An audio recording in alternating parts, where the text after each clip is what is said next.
Dulu pas saya belajar surat Qul ya ayyuhal kafirun, saya bingung. Kenapa Qul ya ayyuhal kafirun itu diputar-putar terus? Qul ya ayyuhal kafirun la a'budu ma ta'budun wala antum a'biduna ma a'bud wala ana a'bidu ma abattum wala antum a'biduna ma a'bud lakum dinukum waliyadin. Kok muter-muter aja? Kok dua kali diulang? Kenapa orang keras kepala tuh nggak bisa sekali dua kali? Allah panggil 31 kali di dalam Al-Qur'an. Fabi ayyi ala'i rabbikuma tukadziban. Wahai manusia, yang mana yang Anda bilang Allah tuh zalim pada Anda? Allah sudah begini, Allah sudah begini. Kayak yang mana Allah bilang zalim? Setiap sebelum dan sesudah fabi ayyi itu Allah selipkan kemudian cerita-cerita. Bagaimana kemudian yang mana yang kalian dustakan daripada Allah? Kalian nggak mikir begini-begini. Yang mana yang kalian dustakan daripada Allah? 31 kali Allah tanya, tapi mereka nggak peduli. Mereka malah makin keras kepala. Dari situlah kemudian mereka bilang, Muhammad ini ngomong terus, kita bunuh aja. Kita bunuh aja nih. Kenapa? Bahaya ini. Kalau Al-Quran semakin didendangkan, menurut mereka, Al-Quran semakin kemudian disampaikan pada orang, maka ini kemudian semakin bahaya. Kenapa? Kita semakin kehilangan kekuasaan kafir Quraisy. Makanya harus dihentikan. Gimana caranya? Bunuh Muhammad. Jangan dibunuh. Kenapa? Nanti bahaya, nanti menimbulkan gerakan sosial dan seterusnya. Ya sudah, ada satu negosiator bilang, gini aja, saya temuin Muhammad, saya punya satu ide pada dia, dan kalau kita tidak berhasil dengan ide ini, baru kita bunuh dia. Apa idenya? Datanglah kemudian negosiator kepada Nabi Muhammad, kemudian dia berkata, gini Nabi Muhammad, gini aja, saya punya satu proposal. Saya tahu agama kita beda. Saya tahu keyakinan kita beda. Saya tahu bahwa Tuhan kita juga beda. Semua beda, saya tahu. Tapi mbok ya kita saling menghormati. Mbok ya kita toleransi. Mbok ya kita jangan begini terus. Kita harus menemukan satu solusi win-win solution gitu loh. Lah terus gimana caranya? Gini aja Muhammad. Gimana kalau setahun kamu nyembah Tuhan saya, setahun saya nyembah Tuhan kamu. Nah, teman sekalian, setahun kamu nyembah Tuhan saya, setahun saya nyembah Tuhan kamu. Kayaknya menarik ya. Kayaknya menarik ini. Lah kenapa? Kan bagus. Ini kan jadi kayak kemudian tuker-tukeran budaya gitu kan ya. Jadi siapa tahu mereka tahu tentang Islam dan mereka mau masuk Islam. Andai Rasul kemudian memberikan satu celah di situ, habis. Tapi yang jawab langsung bukan Rasul, yang jawab langsung adalah Allah Subhanahu wa taala. Dulu pas saya belajar surat Qul ya ayyuhal kafirun, saya bingung. Kenapa Qul ya ayyuhal kafirun itu diputar-putar terus? Qul ya ayyuhal kafirun la a'budu ma ta'budun wala antum a'biduna ma a'bud wala ana a'bidu ma abattum wala antum a'biduna ma a'bud lakum dinukum waliyadin. Kok muter-muter aja? Kok dua kali diulang-ulang? Nggak cuma sekali aja kan cukup. Kan maksudnya sudah sampai. Saya baru ngerti ternyata ayat ini adalah asbabun nuzulnya karena suruh tuker-tukeran tadi. Setahun kamu nyembah Tuhan saya, setahun saya nyembah Tuhan kamu. Langsung diturunkan surat Qul ya ayyuhal kafirun. Lah kenapa? Untung nggak diterima. Lah kalau diterima kita yang rugi. Kenapa kita yang rugi? Coba bayangkan teman sekalian. Tuhan mereka ada 300. Teman sekalian. Tambah satu Allah nggak ada masalah. Nah Tuhan kita satu, tambah satu lagi bahaya, double sudah paham sekalian. Apalagi tambah 300, nggak bisa begitu. Dan pelajaran kedua teman-teman sekalian, Quraisy, separah-parahnya Quraisy itu tahu Tuhannya beda, paham sekalian. Tahu Tuhannya beda, tahu agamanya beda. Maka orang Indonesia itu lebih keren dan lebih kreatif daripada Quraisy, paham sekalian. Nah kenapa? Bilang agama sama, paham sekalian. Itu Quraisy saja nggak berani, paham sekalian. Sejahil-jahilnya Quraisy itu bilang agama kita beda. Orang Indonesia bilang agama semuanya. Andaikan itu kafir Quraisy bisa muncul lagi dari kubur, dia bilang, kenapa gua gak kepikir?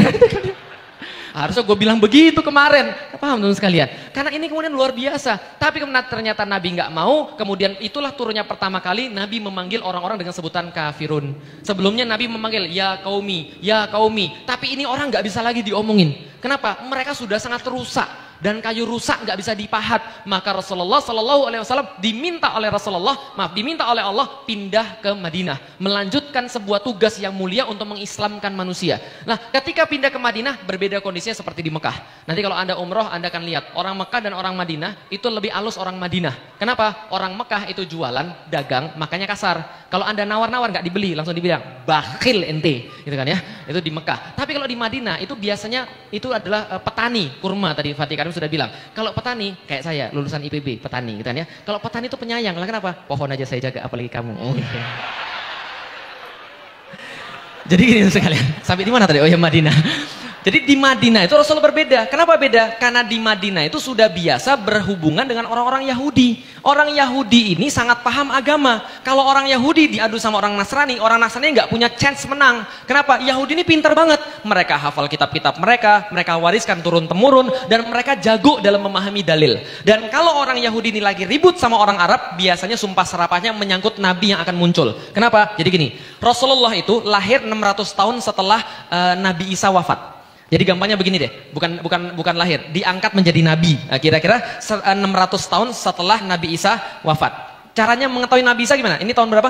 2018. 2018 itu artinya adalah Masihi. Masihi itu artinya adalah semenjak lahirnya Masih, Isa Al-Masih. Maka kemudian 600 tahun itu nggak ada nabi di antara orang-orang Yahudi. Kenapa? Karena mereka bandel. Mereka suka bunuhi nabi mereka sendiri. Allah hukum mereka 600 tahun nggak ada nabi. Maka mereka kalau lagi ribut sama orang Arab, mereka bilang gini, tunggu kamu Arab, tunggu kamu sebentar lagi. Sebentar lagi, sudah nyata-nyata banget, indikasinya sudah ada, nabi kami akan hadir. Nanti kalau nabi kami sudah hadir, mati kalian semuanya.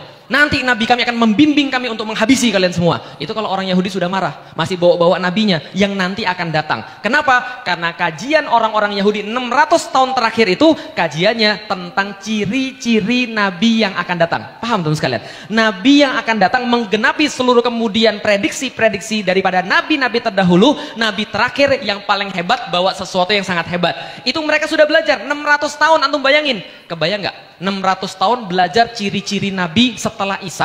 Tiba-tiba kemudian Nabi Muhammad datang di situ, apa itu jadi? Heboh seluruh jamaah. Ini orangnya, Pak. Bukan, ini benar orangnya. Lihat rambutnya, lihat alisnya, lihat dadanya, lihat perutnya, lihat badannya, cara dia berjalan, munculnya dari mana, nasabnya, semuanya jelas. Ini orangnya, Ustadz. Langsung bilang, dulu bukan Ustadz, namanya Rabi gitu kan ya. Rabi, ini orangnya Rabi. Benar ini orangnya. Siapa namanya? Muhammad. Langsung Rabinya bilang, enggak, itu bukan. Itu pasti bukan. Lah kenapa bukan? Itu keturunan Ismail. Enggak, nabi kita tuh harus dari keturunan Ishak. Enggak, ini benar semuanya. Enggak, itu bukan.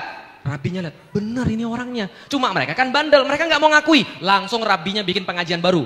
27 alasan kenapa Muhammad bukan nabi. Upload ke YouTube. Paham tuh kan? Kalau sekarang ada begitu lah.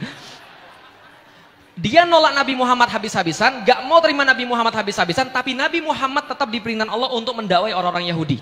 Itulah kenapa di dalam kitab kita, Al-Quran, ada banyak kata-kata, Ya Bani Israel, Ya Bani Israel. Antum kira Allah panggil siapa itu? Itu Allah panggil orang-orang Bani Israel. Dan itu bukan orang-orang yang beriman. Kalau pada orang beriman, Ya ayyuhalladzina amanu. Tapi ada di dalam Al-Quran, Ya Bani Israel, azkuru ni'matallahi alaikum. Lalu seterusnya, dan seterusnya, dan seterusnya. Wa anni fadaltukum alal alamin, dan seterusnya. Dan itu untuk mereka semuanya. Dan untuk mereka itu tidak ada beda dengan orang-orang muslim. Contoh, Ya ayyuhalladzina amanu sta'inu bisabri wassalah. Wahai orang-orang beriman, sabarlah, mintalah tolong pada Allah dengan sabar dan salat. Untuk Bani Israel juga sama. Ista'inu bisabri wassalah. Wahai Bani Israel, bersabarlah pada Allah, minta tolonglah pada Allah dengan sabar dan salat. Sama-sama disuruh sabar dan salat. Agamanya nggak beda. Orang-orang Bani Israel suruh salat, orang muslim suruh salat. Dan tebak kiblatnya kemana? Kiblatnya ke Baitul Maqdis. Maka mereka bilang Yahudi, alah adik kelas, agama kopas. Maaf sekalian. Kopi pasta kita doang. Dia sholat cuma ikut-ikut kita doang. Dia puasa cuma ikut kita doang. Karena orang Yahudi puasa, kita puasa. Kapan puasanya? Ayamul Bid, 13, 14, 15. Itu puasanya Yahudi original. Original puasa Yahudi 13, 14, 15 diikuti oleh kemudian Nabi Muhammad dan kemudian umat Nabi Muhammad, dan Yahudi bilang agama kopas. Lalu kemudian didakwai nggak bisa-bisa, sampai pada satu titik Allah katakan karena orang-orang itu nggak didakwai nggak bisa-bisa, Allah katakan sudah selesai sampai di sini. Allah bilang sekarang kalian adalah umat yang baru. Gimana caranya? Allah ganti semuanya. Satu, Allah ganti kiblatnya. Tiba-tiba kemudian dari Baitul Maqdis mengarah kepada Ka'bah. Maka kemudian langsung muter semuanya 180 derajat. Makanya kalau di Madinah ada masjid kiblatain. Ada masjid dengan dua kiblat. Kenapa? Karena ke sini ke Baitul Maqdis, karena ke sini ke Ka'bah. Jadi nggak bisa dua-duanya sholat itu. Dan kalau nggak ke Baitul Maqdis ke Ka'bah. Kalau Rasulullah ketika masih di Mekah masih bisa satu arah, Ka'bah Baitul Maqdis. Tapi kalau sudah pindah ke Madinah, Ka'bah di belakang, Baitul Maqdis di depan. Kalau ngadep ke Ka'bah, Baitul Maqdis di belakang. Paham tuh sekalian? Maka diubah. Menariknya di dalam Al-Quran, ketika diubah arah kiblat, maka seluruh orang Yahudi kaget dan stres. Kok berubah Muhammad? Kok berubah Muhammad? Kenapa nggak ke tempat yang dulu lagi? Kenapa berubah Muhammad? Berarti mereka peduli atau enggak? Cici. Tadi kayaknya nggak peduli, agama kopas. Ternyata mereka peduli. Maka tuh nggak usah heran. Ada yang bilang 212 nggak pengaruh, 212 nggak. Tapi perbuatannya itu loh, mereka khawatir betul, teman-teman sekalian. Felix Young nggak ngaruh, tapi khawatir betul, teman-teman sekalian. Lady Gaga 1000 juga datang nggak apa-apa. Felix Young 1 dipersekusi, teman-teman sekalian.